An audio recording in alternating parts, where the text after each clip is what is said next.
Alright, so my mock IOC can be found on page 140, ends on 141. The quote is, "But it is not merely this affair," she continued, "on which my dislike is founded long before it had taken place. My opinion of you was decided. ... And ends on page 141. "I perfectly comprehend your feelings, and have now only to be ashamed of what my own have been. Forgive me for have taken up so much of your time, and accept my best wishes for your health and happiness."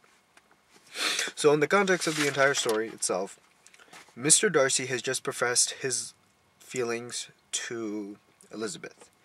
Elizabeth, in turn, is outraged in the way that Mr. Darcy has handled himself, and from her perspective only proves to her how of a very prideful and conceited man he is. Now, this is also a shifting point for the audience, because this is where, prior to this, the audience has been given this picture of Mr. Darcy, who is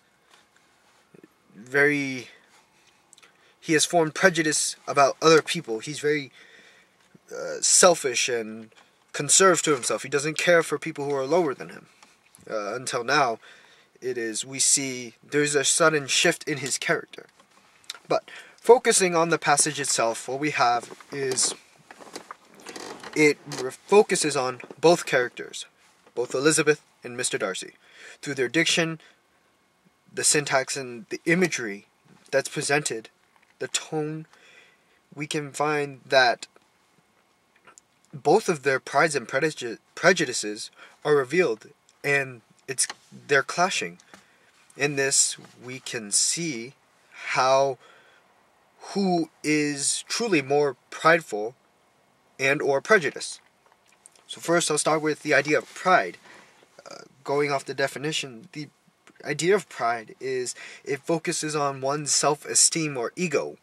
It's very personal, versus the idea of prejudices. It's still an idea, but it focuses on towards one's personal opinion of something without sufficient support. It's more around someone's surroundings, their opinions of what they see. So, first, diving right into this passage, we have is the quote, "In what imaginary act of friendship, ... impose upon others."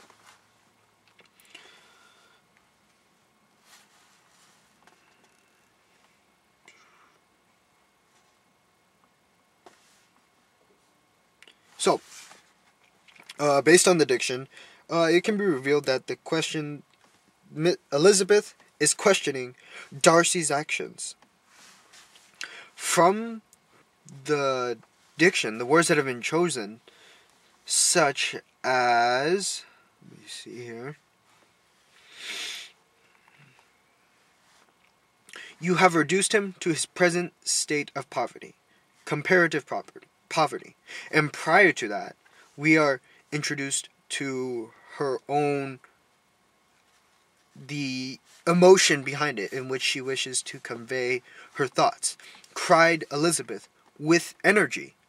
So combining these two, you have cried Elizabeth with energy. You have reduced him to his present state of poverty, comparative poverty. You have withheld the advantage of which you know to have been designed for him. Immediately in there, she says that to have been designed for him, as if Mr. Wickham deserves these things, based on her own conversations with him, that Mr. Wickham has informed Elizabeth about his own relationship with Mr. Darcy, which they are not on great terms with.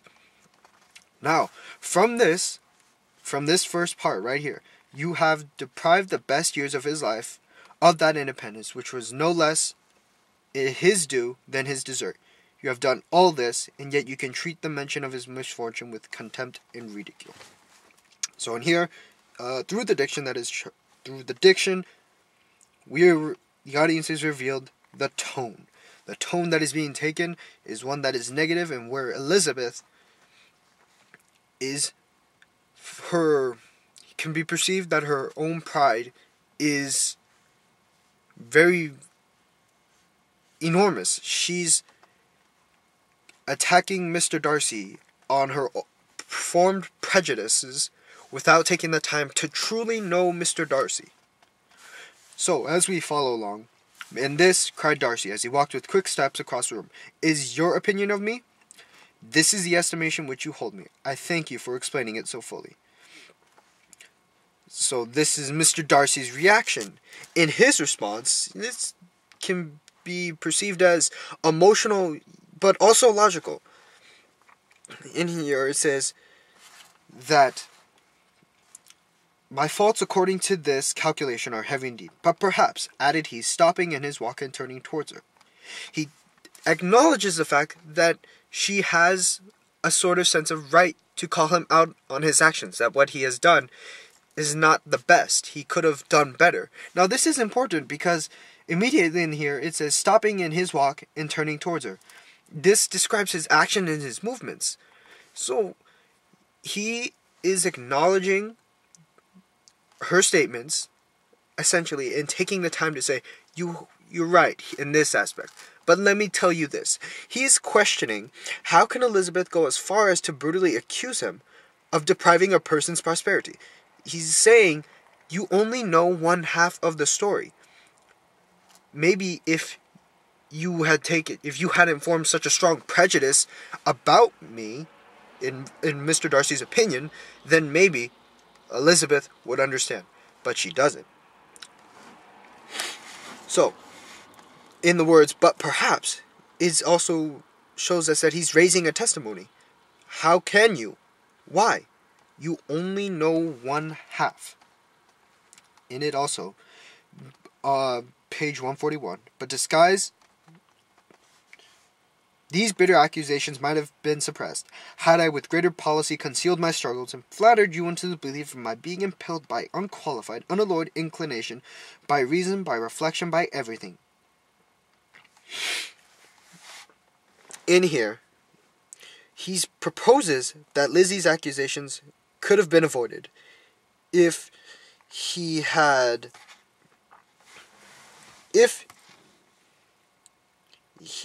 deviated from his own true experiences with Mr. Wickham and disguised them as something else, thus only proving to the audience that Mr. Darcy is very prideful.